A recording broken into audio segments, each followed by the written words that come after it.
Eu inicio esse vídeo falando sobre rede social Facebook. E é normal que em uma rede social que contém milhares de usuários, alguém simplesmente não saiba como excluir a sua conta. E se você quer sair de vez dessa rede social, esse vídeo pode ser útil. E hoje eu vou mostrar a vocês como excluir a conta do Facebook definitivamente. Roda a vinheta.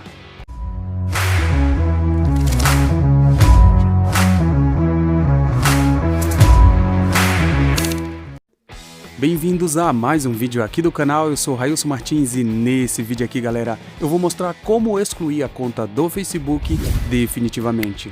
Se você é novo por aqui, aproveita a oportunidade e inscreva-se aqui no canal. Para excluir a conta, primeiramente eu vou abrir o aplicativo do Facebook. No canto superior direito da tela eu vou clicar nas 3 barras. Depois eu vou rolar e vou vir na opção Configurações e Privacidade. Eu vou clicar nessa opção. Logo depois, eu vou clicar na opção Atalhos de Privacidade. Em Atalhos de Privacidade, eu vou rolar a página até encontrar a opção Excluir sua conta e suas informações. E vou clicar nessa opção. Em Desativação e Exclusão, eu vou escolher a opção Excluir conta. Depois, vou clicar em Continuar para a exclusão da conta. Nesta página, eu vou dar continuidade clicando no botão Continuar para a exclusão da conta.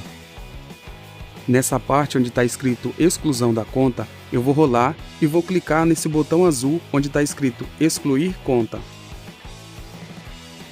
Aqui já aparece a seguinte informação.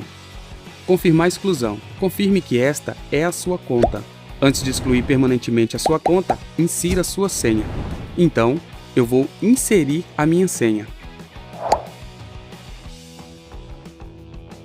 E clicar em Continuar. Agora aparece a seguinte informação. Confirmar a exclusão permanente da conta. Você está prestes a excluir permanentemente a sua conta. Se você estiver pronto para excluí-la, clique em Excluir conta. Após enviar sua conta para a exclusão, você tem 30 dias para reativá-la e cancelar a exclusão. Após 30 dias, o processo de exclusão será iniciado e você não poderá recuperar nenhum conteúdo ou informação que tenha adicionado. Então, eu vou clicar em Excluir conta.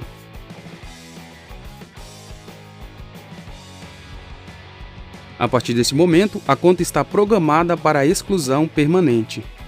Então esse foi o vídeo, eu espero que vocês tenham gostado. E quem gostou, curte, compartilha, se inscreve no canal. Eu vou ficando por aqui, um forte abraço a todos e até o próximo vídeo.